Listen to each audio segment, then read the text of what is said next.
Hello दोस्तों स्वागत है आपका आपके अपने YouTube चैनल केमिस्ट्री विद तेजी सर पर। दोस्तों 12th क्लास का लेसन पृष्ठीय रसायन, इसका कोलाइडी विलयन भाग जो है वो चल रहा है।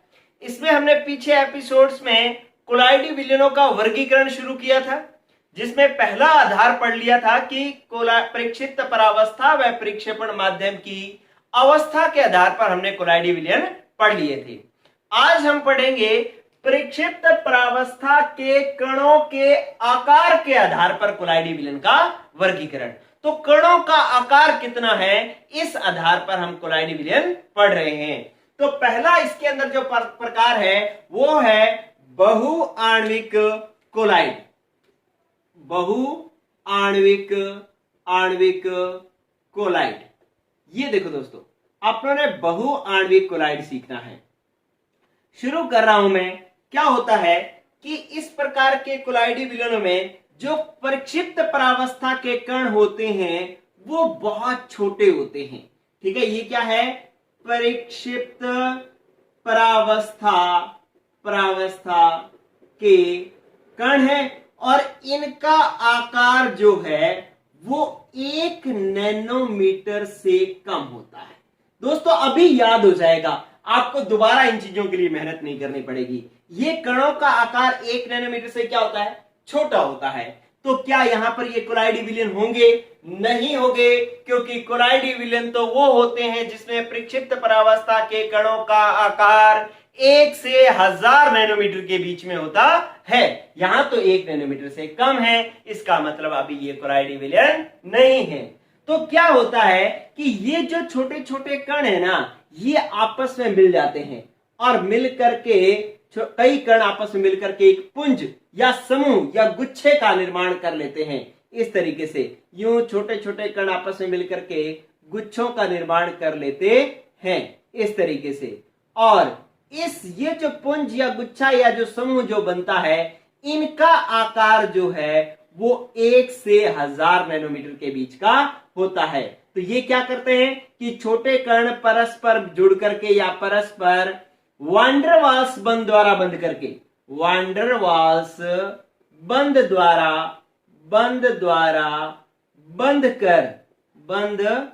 कर एक समूह का निर्माण कर लिया जाता है। एक समूह का निर्माण कर लेते हैं। ठीक है, और इस समूह का आकार या इस गुच्छे का आकार जो होता है, इस गुच्छे का आकार, समूह का आकार जो होता है वो कितना होता है, 1 से 1000 नैनोमीटर के बीच होता है। तो बस अगर 1 से 1000 नैनोमीटर के बीच का आकार हो गया तो इसका मतलब है कि क्या बन गया, कोलाइडी विलयन बन गया। तो वास्तव में तो कण का आकार छोटा होता है, लेकिन ये समूह बना करके जो है वो एक समूह बना लेते हैं जिस समूह का आकार 1 से 1000 नैनोमीटर के बीच में होता है। तो इसलिए ये कोलाइडी विलयन बन जाता है। अब इसको बहुआण्विक कोलाइड क्यों कह रहे हैं, क्योंकि इसके अंदर देखो एक समूह के अंदर बहुत सारे अणु हैं, तो इसलिए हम इसको बहुआण्विक कोलाइड कहते हैं। ठीक है दोस्तों, चलिए अब महत्वपूर्ण क्या है इसका उदाहरण। महत्वपूर्ण है इसका उदाहरण जो है इसके वो है हमारे पास गोल्ड सोल मतलब सोने का कोलाइडी विलयन जो है इसका उदाहरण है। और हमारे पास क्या है, प्लेटिनम का कोलाइडी विलयन जो है इसका उदाहरण है। सल्फर का कोलाइडी विलयन, सल्फर सोल जो जिसे हम कहते हैं, ये भी इसका उदाहरण है। आप देखें सल्फर के एक समूह के अंदर जो इस प्रकार से समूह बनता है ना, इसमें S8 अणुओं के हजारों अणु होते हैं। मतलब एक समूह के अंदर हजारों अणु हो सकते हैं इसके अंदर। तो ये आपका पहला जो टाइप है वो है बहुआण्विक कोलाइड। कंप्लीट हुआ दोस्तों, इसका ले लो आप स्क्रीनशॉट। एक हो गया बहुआण्विक कोलाइड, परिक्षिप्त परावस्था के कणों के आकार के आधार पर एक प्रकार हो गया बहुआण्विक कोलाइड। चलिए दूसरा हम शुरू कर रहे हैं वृहद आणविक कोलाइड। शुरू करूं, मैं इसको साफ कर रहा हूं। बहुत आसान था, कणों का आकार 1 नैनोमीटर से कम था, लेकिन उन्होंने समूह बना लिया जिसका आकार 1 से 1000 नैनोमीटर के बीच का हो गया। तो इस प्रकार जो कोलाइड बना इसको हम बहुआण्विक कोलाइड कहेंगे, क्योंकि इसके एक समूह के अंदर बहुत सारे अणु होते हैं। उदाहरण सोने का कोलाइड विलयन, प्लेटिनम का कोलाइड विलयन, सल्फर का कोलाइड विलयन इसके एग्जाम्पल हो जाएंगे, और ये हम बनाएंगे भी। इसके बनाने की विधि आएंगी तो हम ऐसा बनाएंगे भी, हम दिखाऊंगा मैं आपको इसको बना करके। चलिए अब अपने पास आ गया दूसरा प्रकार, साफ कर रहा हूं मैं इसको। चलिए दूसरा जो प्रकार है वो है हमारे पास वृहद आणविक कोलाइड। वृहद का नाम मतलब क्या होता है बोलो, क्योंकि आपको कोई चीज सीखनी है तो शब्दों का अर्थ अगर आपको पता हो तो आधी बात क्लियर हो जाती है। जैसे बहुआण्विक में आप अगर याद रखोगे कि बहुत सारे अणु, तो आपके पास कहानी बन जाएगी कि यार बहुत सारे अणु मिलकर के कोई समूह बनाया करेंगे। अब दूसरा शब्द मैंने आपको लिख दिया वृहद आणविक कोलाइड। वृहद का मतलब होता है बड़ा, वृहद का मतलब क्या होता है, बड़ा। तो ये जो है इसके कण जो है वो पहले ही क्या होंगे, बड़े होंगे। और कितने बड़े होंगे, इनके कणों का आकार पहले से ही, आकार जो है किसका आकार, प्रक्षिप्त प्रावस्था के कणों का आकार 1 से 1000 नैनोमीटर के मध्य का होता है। ठीक है, और इसलिए ये पहले से ही कोलाइड विलयन होता है, बड़ा ही होता है, इनका आकार छोटा नहीं होता। अगर इससे बड़ा है तो वो टूट करके इस आकार में आ जाता है, 1 से 1000 नैनोमीटर के बीच में आ जाता है। इसलिए हम इसको कहते हैं वृहद आणविक कोलाइड। इसका आकार पहले से ही बड़ा होता है। फिर इसका जो स्पेशलिटी है, ये क्या होते हैं कि क्योंकि इसका बड़ा आकार है और ये एक उपयुक्त प्रक्षेपण माध्यम में कोलाइड विलयन बनाते हैं, जो कि क्या होता है, एक स्थायी कोलाइड विलयन होता है। और इसकी जो विशेषता है वो क्या है, इसका प्रश्न जो आता है वो इसी बात पर आता है कि जितने भी प्राकृतिक बहुलक हैं, मतलब जो वृहद अणु हैं, वो सारे के सारे इसके उदाहरण हैं कि प्राकृतिक जो बहुलक है, ठीक है, जैव अणु जिसको हम कहते हैं, जैव अणु जो है वो सारे के सारे इसी के उदाहरण हैं। जैसे मैंने लिखा स्टार्च का कोलाइड विलयन, स्टार्च जैव अणु है, मैं पढ़ाऊंगा जैव अणु लेसन में पढ़ाऊंगा। ठीक है, प्रोटीन है, प्रोटीन ये इसका कोलाइड विलयन है। प्राकृतिक रबर ये भी एक वृहद आणविक कोलाइड विलयन का उदाहरण है। इसके अलावा कुछ कृत्रिम बहुलक हैं, कृत्रिम बहुलक कौन से होते हैं, जिनको लैब में बनाया जाता है, या संश्लेषित बहुलक जिनको प्रयोगशाला में बनाया जाता है। जैसे पॉलीथीन। अब पॉलीथीन जो है पेड़ों पर लगती है या फिर प्रयोगशाला में, मतलब लैब में बनाई जाती है। इसको कहां बनाया जाता है, लैब में बनाया जाता है। पॉलीथीन ऐसे थोड़ी कोई भूमि से निकलेगी या कोई पेड़ पे लगेगी या कोई पशु से निकलेगी, ऐसा थोड़ी है। ये क्या होती है, इनको प्रयोगशाला में बनाया जाता है। पॉलीथीन इसका उदाहरण हो गया, और पॉलीस्टायरीन जो है इसका उदाहरण हो जाएगा, पॉलीस्टायरीन। और एक इसका वल्कनीकृत रबर हो जाएगा, वल्कनीकृत रबर जो है इसका एग्जाम्पल हो जाएगा। तो ये सारे के सारे जो है इसके एग्जाम्पल हो जाएंगे। तो इसको भी याद करने की जरूरत नहीं है। आपने देखा जब उसने कह दिया कि वृहद आणविक, तो क्या मतलब कि बड़े अणु होंगे, पहले ही 1 से 1000 नैनोमीटर के होंगे। ठीक है, और जब बड़े अणु होंगे तो इसका अणु भार भी क्या होगा, उच्च अणु भार होगा, उच्च अणु भार होगा। अणु भार बड़े होंगे तो अणु भार बड़ा ही होगा। ठीक है, तो उच्च अणु भार वाले होते हैं, स्थायी होते हैं। और एग्जाम्पल मैंने ये आपके सामने लिख दिए हैं, ये आपके पास हो गए वृहद आणविक कोलाइड। बस ये भी हो गया कंप्लीट। अब जो मैं तीसरा प्रकार लिख रहा हूं ना, वो वेरी वेरी इंपॉर्टेंट, क्योंकि समझना जो है उसी के अंदर ये दोनों चीजें तो याद करनी थी, मैंने आपको एक बार बता दी है। आपने इस प्रकार से लिख लिया अगर, तो भविष्य में जब भी एग्जाम होगा आपने बस एक बार नजर दौड़ानी है, आपको सारी की सारी लाइनें अपने आप याद करने के लिए, लिखने के लिए बन जाएंगी। चलिए स्क्रीनशॉट ले लेना इसका भी, और जिस तरीके से मैं लिखता हूं इसी प्रकार से लिख लें, लाइनें अपने आप बन जाएगी। आप साइंस के स्टूडेंट हो, इतना तो अपने आप में कॉन्फिडेंस रखें कि यार लाइन तो मैं अपने आप लिख सकता हूं, बस मेरे को जो है एक हिंट लिखा हुआ होना चाहिए, लाइन में अपने आप बना सकता हूं।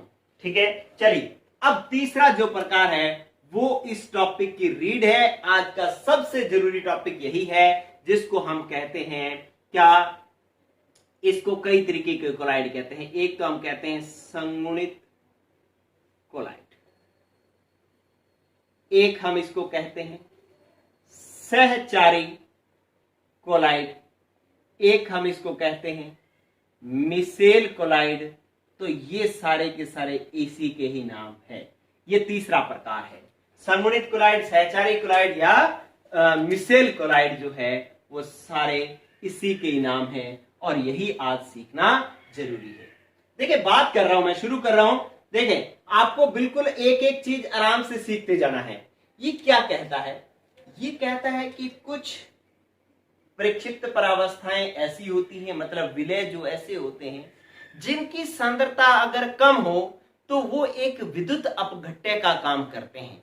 विद्युत अपघट्य का मतलब है कि जिस प्रकार से NaCl होता है, आप पानी में घोलते हो तो Na+ और Cl- बन जाता है, वो आयनों में टूट जाता है। बिल्कुल उसी तरीके से कुछ ऐसे कण होंगे जिनको अपने पानी में डालेंगे तो वो अपने आयनों में टूट जाएंगे, मतलब वो कोलाइड का निर्माण नहीं करेंगे, वो विद्युत अपघट्य का निर्माण करेंगे। ठीक है, वो आयनों का निर्माण कर देंगे। तो अपने पास ऐसा एग्जाम्पल कौन सा है? जैसे मैंने एक साबुन का एग्जाम्पल लिखा, साबुन होता है सोडियम स्टीरेट का एग्जाम्पल लिखता हूं मैं, सोडियम स्टीरेट का। ठीक है, इसका सूत्र होता है C17H35 और COONA। इसको जब पानी में घोला जाता है, पानी में जल में घोला इसको, तो क्या बन जाता है? ये विद्युत अपघट्य की तरह काम करता है, नमक की तरह काम करता है। और C17H35 COO- और Na+, मतलब ये आयनों में टूट जाता है।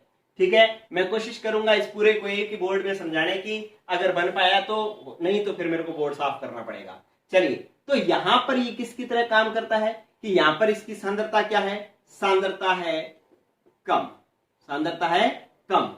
तो ये किसकी तरह काम करता है? वैद्युत अपघट्य की तरह काम करता है, वैद्युत अपघट्य की तरह काम करता है, मतलब ये अपने आयनों में टूट जाता है। लेकिन अगर इसकी सांद्रता बढ़ा दी जाए, इसकी सांद्रता क्या कर दी जाए? बढ़ा दी जाए, तो एक निश्चित सांद्रता के बाद क्या होता है कि इसके अणु आपस में संगुणित होने लग जाते हैं। ठीक है, ये जो आयन है वो परस्पर सांद्रता बढ़ाने पर एक निश्चित सांद्रता के बाद क्या होने लग जाता है? ये अणु परस्पर संगुणित होने लग जाते हैं। ठीक है, और या अपने यूं कह सकते हैं कि अणु परस्पर संगुणित होकर के जो कोलाइड का निर्माण कर देते हैं, जिसको अपने संगुणित कोलाइड कहते हैं। ठीक है, तो आपको ये एक लाइन ही बनी है अभी तक मैंने आपको एक ही लाइन पढ़ाई है, क्या कि कुछ परिक्षिप्त परावस्थाएं ऐसी हैं या कुछ पदार्थ ऐसे हैं जिनको किसी विलायक में घोलने पर या परिक्षेपण माध्यम में घोलने पर वो विद्युत अपघट्य की तरह काम करते हैं कम सांद्रता पर। लेकिन जब सांद्रता बढ़ा दी जाती है तो एक निश्चित सांद्रता के बाद में ये आयन परस्पर क्या होने लग जाते हैं? संगुणित होने लग जाते हैं और कोलाइड का निर्माण करते हैं। इस कोलाइड को हम संगुणित कोलाइड कहते हैं। लेकिन बात आती है कि ये क्यों संगुणित, कैसे संगुणित होते हैं? इसके लिए क्या करना पड़ेगा? हमें इसकी संरचना समझनी पड़ेगी। ये जो मैंने आयन लिखा है इसकी संरचना समझनी पड़ेगी। अब C17H35 जो है वो किस प्रकार से है? इसका सूत्र मैं इस प्रकार से लिखता हूं, देखो मैं लिखा CH3CH2। अब 17 बार C होना चाहिए। ठीक है, 1 2 3 4 5 6 7 8 9 10 11 12 13 14 15 16 और 17। अगर किसी से काउंट कर लेना, अगर कोई कम ज्यादा हो तो 17 करने अपने को। और लास्ट में क्या है? COO-, जिसको अपने को ऐसे लिखना है C++OO-। ये इस तरीके से लिखा है। अब इस तरीके से 11वीं में हमने सीखा था कि इस तरीके से लिखना अगर मुश्किल हो तो हम क्या करते हैं? इसका आबंध रेखा सूत्र बना लेते हैं, आबंध रेखा सूत्र बना लेते हैं। और आबंध रेखा सूत्र क्या कहता है कि आप इसको इस तरीके से बनाओ कि आप एक जो इस तरीके से लाइन बनाओ कि एक बिंदु जो है एक कार्बन को प्रदर्शित करे। तो ये हो गया एक कार्बन, 1 2 3 4 5 6 7 8 9 10 11 12 13 14 15 और 16, फिर 17, इस तरीके से। अब ये 18 नंबर पर फिर एक कार्बन आ गया और C डबल बॉन्ड O और O माइनस। ठीक है, तो इसका मतलब जो मैंने ऊपर वाली लाइन इस तरीके से लिखी थी ना, इसको आप इस तरीके से भी लिख सकते हो, हर जो कोणा है वो एक कार्बन को प्रदर्शित करता है। ठीक है दोस्तों, तो ये जो है वो आपके पास इस सूत्र को आप ऐसे भी लिख सकते हो। चलिए मैं ऊपर वाले को साफ कर देता हूं। मैंने ये ऊपर वाला इसलिए लिखा था ये समझाने के लिए कि ये चीज वास्तव में तो ऐसी है, लेकिन आप इसी चीज को इस तरीके से आबंध रेखा सूत्र से इस प्रकार से लिख सकते हो। अब मैं इसको साफ कर रहा हूं, आप ये बात समझ गए होंगे। चलिए अब क्या करना है कि ये जो अपने पास संरचना बनी है, इसको अगर गौर से देखो, इसको आप गौर से देखो तो आपको एक बात समझ में आएगी। क्या कि यार यहां से लेकर के यहां तक इसके अंदर कोई भी प्लस माइनस नहीं है, तो हम इसको क्या कहेंगे, ये यहां से लेकर के यहां तक जो भाग है इसको हम अध्रुवीय भाग कहेंगे। अध्रुवीय का मतलब क्या होता है कि जिस पर प्लस माइनस ना हो वो भाग कैसा होता है, अध्रुवीय भाग होता है। और क्योंकि ये पूंछ बन रही है तो इसलिए हम इसको कौन सा भाग, अध्रुवीय पुच्छ भाग कहेंगे। ठीक है, तो ये भाग कौन सा हो गया, अध्रुवीय पुच्छ भाग हो गया। ये इतना भाग जो है अध्रुवीय पुच्छ भाग हो गया। अब इसके आगे ये जो है ये क्या हो गया, इसका सिर बन गया। और इस सिर के अंदर अगर आप देखो तो मैं इसको इस तरीके से बना देता हूं, ये मैं इसको सिर भाग है। ये इस सिर भाग को देखो तो इसके अंदर आयन आ गया, माइनस आ गया, माइनस आ गया तो ये कैसा हो गया, ध्रुवीय। ये भाग कैसा हो गया, ध्रुवीय। तो ये अपने पास है ध्रुवीय और कैसा, सिर भाग है, ध्रुवीय सिर भाग है। ये अध्रुवीय पुच्छ भाग है और ये ध्रुवीय सिर भाग है। ठीक है, देखो हमारे पास जल जो होता है ना, ये आपको संरचना समझ में आ गई कि ये ध्रुवीय पुच्छ भाग है, ये ध्रुवीय सिर भाग है। ठीक है, और ये संरचना किसकी है, स्टीरेट आयन की है, साबुन के आयन की है। अब इसको अगर अपने देखें तो एक मैंने आपको कहानी समझाई थी दूसरे लेसन में, विलियन लेसन में। मैंने कहा था समान समान को बोलता है, मतलब ध्रुवीय ध्रुवीय को आकर्षित करता है और अध्रुवीय अध्रुवीय को आकर्षित करता है। जल जो होता है ना, जल H2O, वो ध्रुवीय होता है। कैसा होता है, ध्रुवीय। तो इसका मतलब जो ये भाग है वो भी ध्रुवीय है और जल भी ध्रुवीय है, तो ये भाग जल के प्रति आकर्षित होगा। इसलिए हम इसको कौन सा भाग लिखेंगे, हम इसको लिखेंगे जल आकर्षी भाग लिखेंगे, या इसको जल रागी भाग भी कहते हैं। ये जल आकर्षी भाग है, इसका मतलब ये भाग जो है जल से आकर्षित होगा। और ये अध्रुवीय है, लेकिन जल कैसा होता है, ध्रुवीय, तो इसका मतलब ये भाग कैसा होगा, जल विरागी भाग होगा, जल प्रतिकर्षी भाग होगा। ठीक है, आप इसको कुछ भी लिख सकते हैं, जल आकर्षी भाग है, आप चाहे इसको क्या लिख सकते हैं, जल प्रतिकर्षी भाग कह सकते हैं। ठीक है, ये आकर्षी भाग है, ये सिर भाग आकर्षी है, पूंछ भाग जो है वो क्या है, जल प्रतिकर्षी है, मतलब जल विरागी है। ठीक है, तो ये आपके पास साबुन के आयन की संरचना हो गई।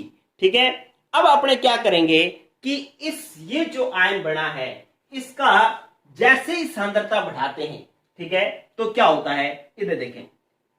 अब मजेदार कहानी बता रहा हूं, इधर गौर करना, आप यहां पर समझा रहा हूं मैं, ये लो,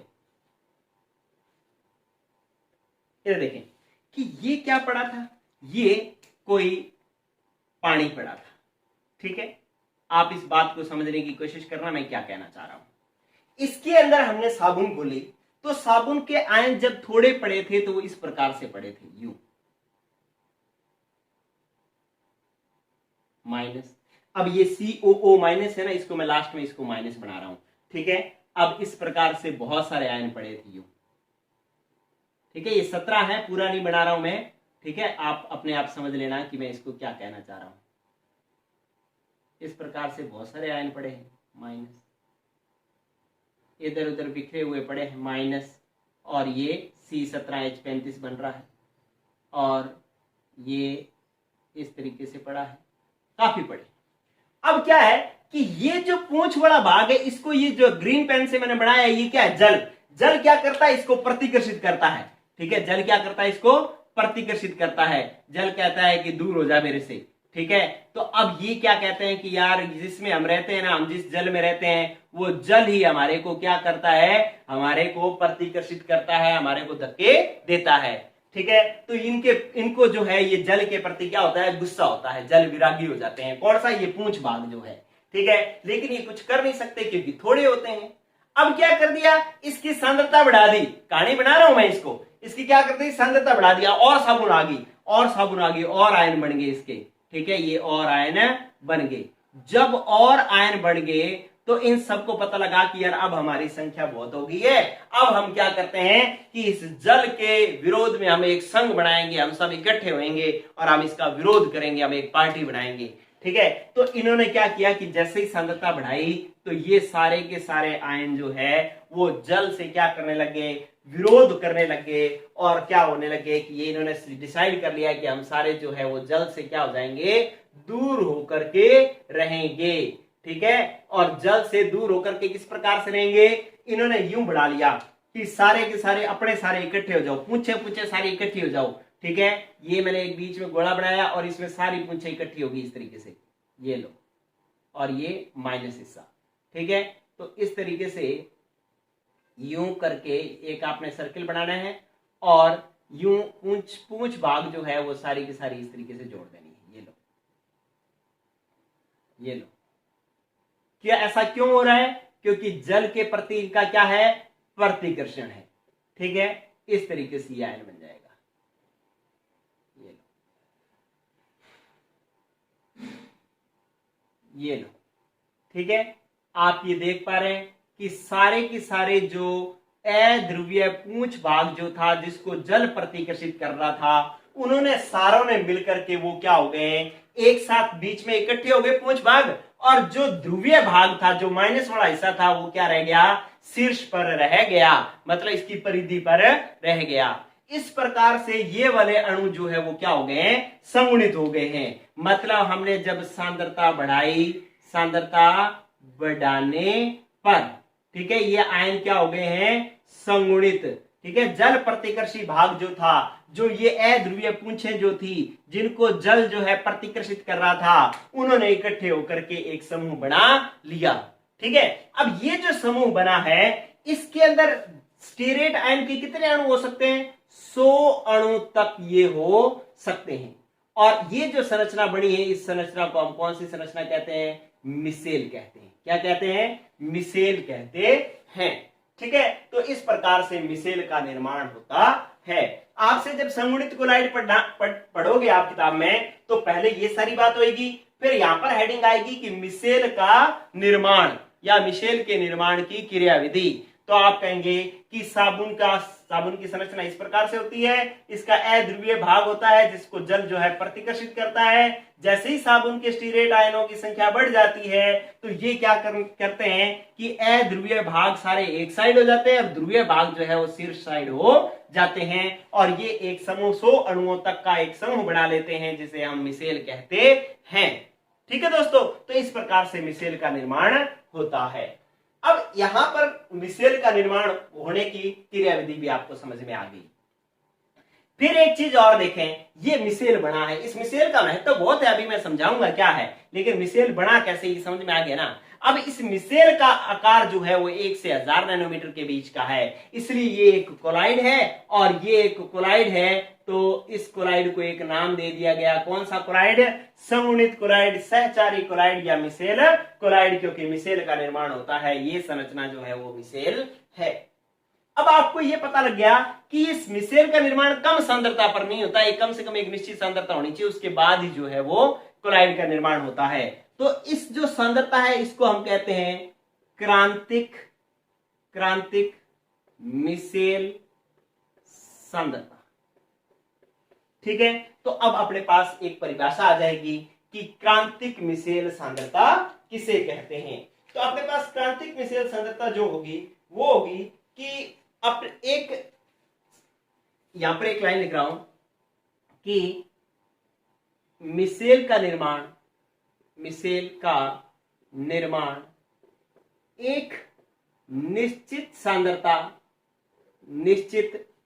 सांद्रता से अधिक सांद्रता पर होता है, अधिक सांद्रता पर ही होता है, इस निश्चित सांद्रता को, इस निश्चित सांद्रता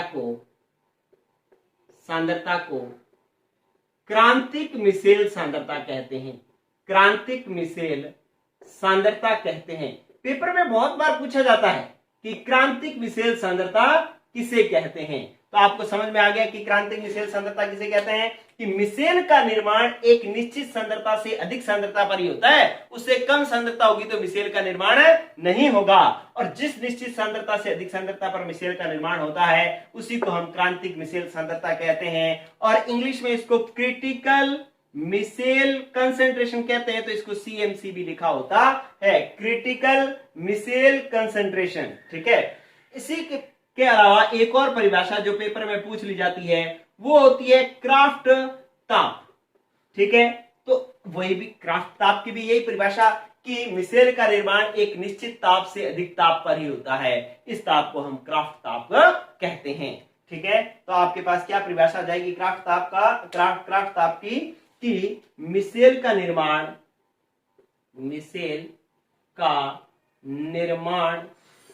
एक निश्चित ताप से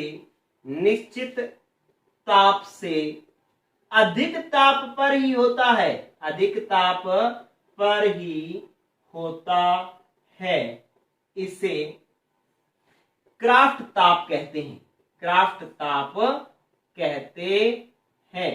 तो इस तरीके से दोस्तों ये लो आपके पास संगुणित कोलाइड या सहचारी कोलाइड या मिसेल कोलाइड एक ही बोर्ड में मैंने आपको सारा कुछ बना करके बता दिया विद इसका कंसेप्ट, इसका ले लें स्क्रीनशॉट, और इतना ही अगर आप याद कर लेते हैं और इतना ही लिख लेते हैं तो पेपर में सिर्फ ये एक पेज ही आपको पढ़ के जाना पड़ेगा, आपको पूरी की पूरी बुक पढ़ के जाने की आवश्यकता नहीं होगी। ये हुआ आपका संगुणित या सहचारी कोलाइड। चलिए, ये दोनों परिभाषाएं जो है वो वेरी इंपॉर्टेंट है, पेपर में बहुत बार पूछी जाती हैं। मिसेल के निर्माण की क्रियाविधि भी बहुत बार पूछी जाती है, जब क्रियाविधि पूछी जाएगी तो आप ये संरचना बनाएंगे, ये बनाएंगे और ये बनाएंगे ना, तो बस आपको बात समझ में आ जाएगी। यहाँ पर नीचे लिख देंगे कि यहाँ पर ये विद्युत अपघट्य का काम कर रहा है, लेकिन यहाँ पर क्या हो गया है, संगुणित हो गया है, मिसेल का निर्माण कर लिया है। ठीक है, एक मिसेल में 100 अणु तक हो सकते हैं आयनों के। चलिए, ये हो गया आपका मिसेल। लेकिन मैंने आपको एक बात बताई थी कि मिसेल का महत्व बहुत है। क्यों महत्व बहुत है? क्योंकि मिसेल निर्माण के कारण ही साबुन कपड़े धोती है। जब हम साबुन लगाते हैं कपड़े पर तो कपड़ा साफ हो जाता है, किस वजह से? मिसेल निर्माण की वजह से। ठीक है, तो अब हम टॉपिक पढ़ते हैं कि साबुन की धावन क्रिया, कि साबुन कपड़े कैसे धोती है। आप कहोगे कि सर कपड़े तो मेरी मम्मी धोती है, साबुन कहाँ धोती है? तो साबुन से कैसे धोती है, हम वो बात पढ़ रहे हैं। ठीक है, कि साबुन द्वारा कपड़े किस प्रकार से धुलते हैं, ये इस बात पढ़ रहे हैं अपने। साफ करूं मैं इसको? चलिए, यस, स्क्रीनशॉट ले लेना दोस्तों इसका। बहुत अच्छे से मैंने इसको साफ सुथरा बनाया है, आपको एक ही बोर्ड पर सारी चीज बना करके उसको याद करवा दी, उसको समझा दी।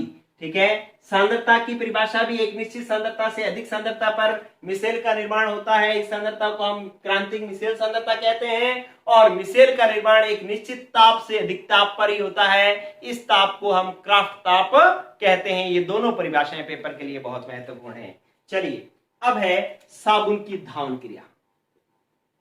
साबुन की धावन क्रिया मतलब धोने की क्रिया, साबुन कपड़े किस प्रकार से धोती है। ठीक है, पहले मैं आपको इस तरीके से समझा देता हूं। क्या हुआ दोस्तों कि आपको वैसे तो पता ही होगा ना कि कपड़े किस प्रकार से धुलते हैं। चलो, ये एक आपकी ड्रेस थी, ये आपकी ड्रेस थी। ठीक है, ड्रेस और कलर की बनाता हूं मैं। ड्रेस में बनाता हूं आपकी ग्रीन कलर की। ये लो, ग्रीन कलर का मुझे पानी बनाना है, तो मैं आप ड्रेस बना लेता हूं ब्लू कलर की।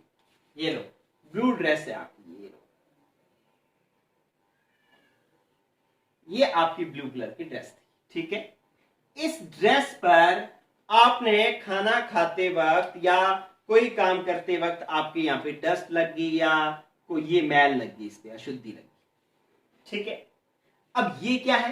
कपड़ा है। ये कपड़ा है और ये क्या है, मैल है। ठीक है, अब ये जो मैल होती है ना, इसका कंसेप्ट समझे पहले। ये जो मैल होती है ये कार्बनिक होती है। कैसी होती है, कार्बनिक होती है। मतलब कैसी होती है, अध्रुवीय होती है। ये बात आप समझ लेना कि ये मैल जो होती है वो कैसी होती है, अध्रुवीय होती है। ठीक है, ये कैसी होती है, अध्रुवीय। अब अपने क्या करते हैं कि ये मैल जो है हमारे पास कैसी है, अध्रुवीय है। अब समझे आप, इस कपड़े को आपने धोना है तो सबसे पहले क्या करेंगे, पानी में डुबोएंगे। ठीक है, पानी में डुबोएंगे तो उस पर थोड़ी सी साबुन लगाएंगे। क्या थोड़ी सी साबुन लगाने से मैल साफ हो जाएगा, नहीं, आपको साबुन जो है वो क्या करना पड़ेगा, ज्यादा रगड़ना पड़ेगा। ठीक है, तो अब क्या करेंगे, अपने इस पर साबुन ज्यादा रगड़ेंगे। इसको मैं छोटा बना लेता हूं क्योंकि आगे मुझे और चाहिए। अब क्या करते हैं कि इस पर अपने क्या करते हैं कि साबुन रगड़ते हैं। चलो, ये अब इस पर क्या लगाते हैं, अपने साबुन लगाते हैं। साबुन लगाएंगे तो क्या होगा, पहले पानी में डाल करके फिर इस पर हम साबुन लगा रहे हैं और साबुन की सांद्रता ज्यादा रख रहे हैं, ये ध्यान रखना। ठीक है, ये कपड़ा, ये मैल और इसके ऊपर हमने क्या लगा दी, साबुन। बच्चों जब हम इसके ऊपर साबुन लगाएंगे तो आप समझ पा रहे हो क्या होगा कि साबुन का जो संरचना जो थी वो इस प्रकार से थी कि साबुन की संरचना में इस प्रकार से था, इस प्रकार से संरचना थी स्टीरेट आयन की, कि यहाँ पे माइनस आयन था, वो ध्रुवीय भाग था, ये अध्रुवीय भाग था। अब मैल कैसी है, मैल भी अध्रुवीय है, तो ये जो अध्रुवीय हिस्सा है वो मैल के साथ बंध बना लेगा ना, क्योंकि अध्रुवीय के साथ बंध बनाता है, इसलिए ये मैल के साथ बंध बना लेगा। तो अब साबुन जो है को इस प्रकार से जो इसके साथ यूं बंध बना लेगा, ये लो। ठीक है, इस प्रकार से साबुन के आयन जो है इसके साथ बंध बना लेंगे, यूं, ये लो। इस प्रकार से साबुन जो है इसके साथ बंध बना लेगी। क्यों, क्योंकि ये हिस्सा भी इसका कैसा था, अध्रुवीय। मैल भी कैसी थी, अध्रुवीय। अध्रुवीय ने अध्रुवीय के साथ बंध बना लिया, ये ध्रुवीय जो है ये इन्होंने आपस में बंध नहीं बनाया। ठीक है, अब सारों पर समान आवेश है इसलिए आपस में चिपकते भी नहीं है, थोड़े दूर दूर रहते हैं, इसलिए सर्कल में रहते हैं ये। ठीक है, अब हमने क्या किया कि जब आप साबुन लगा लेते हो, साबुन लगाने के बाद क्या करते हो, साबुन लगाने के बाद आप या तो ऐसे हाथ से उसको रगड़ते हो, या उसको मशीन में डाल करके लाते हो, या उसको किसी थापे से उसको मारते हो, या उस पर ब्रश रगड़ते हो। जब हम ये क्रियाएं करते हैं, क्या करते हैं कि या तो उसको हम मशीन में डालते हैं। ठीक है, इसको मैं अच्छे से समझा देता हूं। जब हम उसको मशीन में डालते हैं, या हम उस कपड़े को क्या करते हैं, रगड़ते हैं, या हम उस पर ब्रश चलाते हैं। ठीक है, तो होता क्या है, इन सारी चीजों के कारण होता क्या है कि मैल को आप अशुद्धि भी लिख सकते हो, मैल व कपड़े के बीच बंध कमजोर हो जाता है, बंध कमजोर हो जाता है। ठीक है, तो इसका मतलब है कि ये मैल और कपड़े के बीच जो बंध था वो क्या हो जाएगा, इससे कमजोर हो जाएगा। ठीक है, अब मैं जो ये इस तरीके से बनाता हूं ना, आप इसी तरीके से बना लोगे तो बाद में आपको लाइनें याद करने की जरूरत नहीं पड़ेगी। चलिए, अब क्या करना है कि ये आपके पास कपड़ा था और ये इसके ऊपर जो अशुद्धि लगी हुई थी, अब मैं इसे थोड़ी सी दूर बढ़ा रहा हूं, देखो यूं, पहले बिल्कुल इससे चिपका रखी थी, अब मैंने थोड़ी सी दूर बढ़ाई है। इसका मतलब क्या है कि इसका बंध क्या हो गया है, यहां पर कमजोर हो गया है। ठीक है, और साबुन ने तो इसको पकड़ ही रखा है, साबुन ने तो, ये रेड कलर की मैंने क्या बनाई है, साबुन, साबुन ने तो इसको पकड़ ही रखा है, साबुन ने अभी तक नहीं छोड़ा है। ये लो, ये लो, साबुन ने तो इसको पकड़ ही रखा है, ये स्थिति थी। अब क्या होगा कि चलो आपने कपड़ा लिया, मैल था, पानी में डाल करके साबुन लगाई, साबुन लगा करके उसको ऐसे रगड़ा, रगड़ करके अब क्या करोगे बताओ, अरे कपड़े धुलते देखे ना, अब क्या करते हो, फिर उस पर साफ पानी डालते हो। अब हम इस पर क्या करते हैं जी, पानी डालते हैं। ठीक है, अब बस कहानी खत्म होगी। अब हमारे पास लास्ट बात आ गई है कि पानी डालते हैं। अब जब पानी डालते हैं तब क्या होता है, पानी डालते हैं तो अब इंटरेस्टिंग बात है, अब मजेदार बात है, आपको समझ में आनी चाहिए कहानी। क्या कि ये कपड़ा, ये मैल और इसके ऊपर ये बंध यहां पर कमजोर है इसका, और इसके साथ यूं साबुन है, ये साबुन है, ये लो, ये साबुन है। अब और भी ये साबुन के अणु, कोई ऐसे मत सोचे कि सर पहले तो साबुन ज्यादा लगी हुई थी अब साबुन कम कैसे होगी। अपने क्या करेंगे, अब जैसे इसके ऊपर पानी डालेंगे, पानी कैसा है जल्दी जल्दी बताएं, पानी कैसा है, पानी है हमारे पास ध्रुवीय, पानी कैसा है, ध्रुवीय। और ये हिस्सा क्या है इसका, जो साबुन का ऊपर वाला हिस्सा क्या है, ध्रुवीय।